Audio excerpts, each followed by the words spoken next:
My job's to fall in love for a living.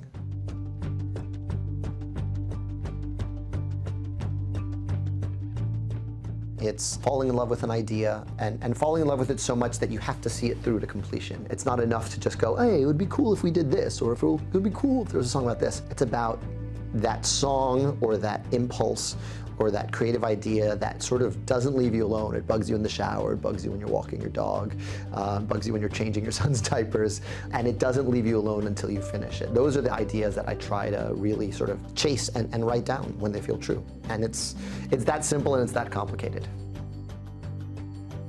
We had a student-written theater group at my high school where students would write plays, they'd submit them, and then another bunch of students would pick 5 plays and direct them. So I had an opportunity to be produced at 12 years old. Would I be writing hip-hop songs and trying to be an artist? I might be doing a totally different thing if that club hadn't existed.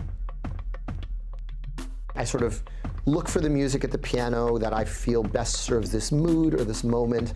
I'll record just enough of it to get a loop, and then I'll go off and talk to myself, and I'll just sort of figure out the lyrics as I'm walking the dog or I'm washing dishes, or I actually need to be doing something else to be able to work on the lyrics in a real way.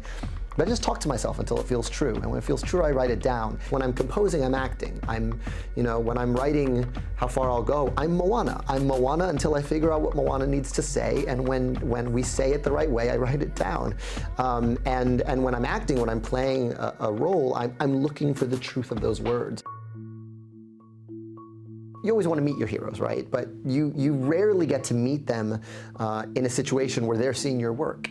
And I got that every night. They've just been hit with 2 hours and 45 minutes of Hamilton, and then I meet them. And that's an incredible feeling, because we get past all the initial, like, oh my God, I'm talking to Bruce Springsteen, or oh my God, I'm talking to Eminem, or oh my God, I'm talking to, John Kander. It's thrilling when your heroes see your work, because it's a conversation between what they did that you loved and the thing you made. While I want to get as much done in the time I have on this earth as anybody else, I also am very zen about the fact that there are going to be things I write that people love. There are going to be things I write that people hate. With Hamilton, I knew I was doing my best work. I knew I was doing everything I knew about musical theater and everything I knew about hip-hop and throwing them in the same pot and seeing what kind of paella I'd make. I didn't know whether it would be a success or not, but I was like, this is going to be tasty. I don't know if anyone else is going to like it, but I like it.